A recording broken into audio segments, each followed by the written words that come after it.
We have an ownership agreement, and we're an S Corp, we're a private company.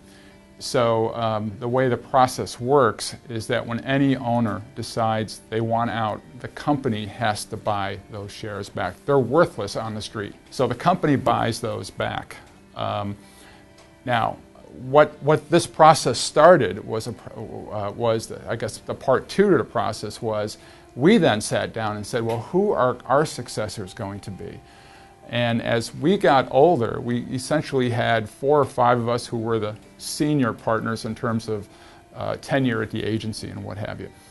But we were very cognizant of the fact that we needed to bring other people up through the organization. So we started handpicking other folks within the organization and offering them a very few shares of ownership. So what this was doing, as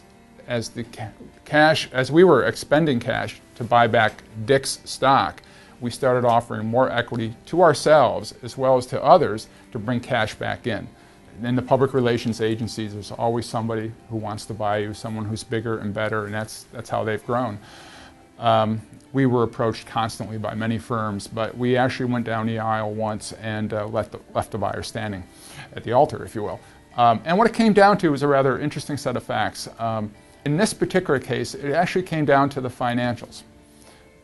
But it wasn't that what they were offering us financially to buy us was inconsistent with the valuation. It was, in fact, very consistent with the valuation.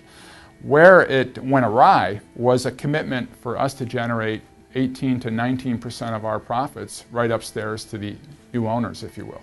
We started to do the math and say, we take that 18-19% off the bottom line, these partners aren't coming close to what their compensation is, number one. Number two, they're no longer partners, they're employees, and in fact, I'm an employee even though I'd be sitting at a board table. I also subscribe to the philosophy here that, because we've looked at buying some firms to grow our business, and I'm a believer that I buy someone's firm with their money. You know, it's the earnouts, the multiples, and all that. And so I've never been fearful to go down that path. But I think we do a gut check at least once a year. We all get in a boardroom and we say, what is your projected retirement date at this point in time? We're not going to hold you to it because a lot of factors can feed into this.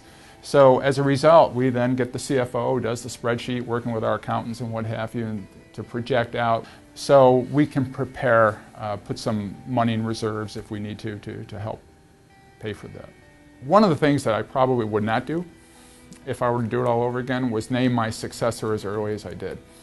I thought it would be in the best interest to, amongst the ownership, have agreement and designate my successor and therefore name that person president, giving up the president title, which I did 2 years prior to my retirement.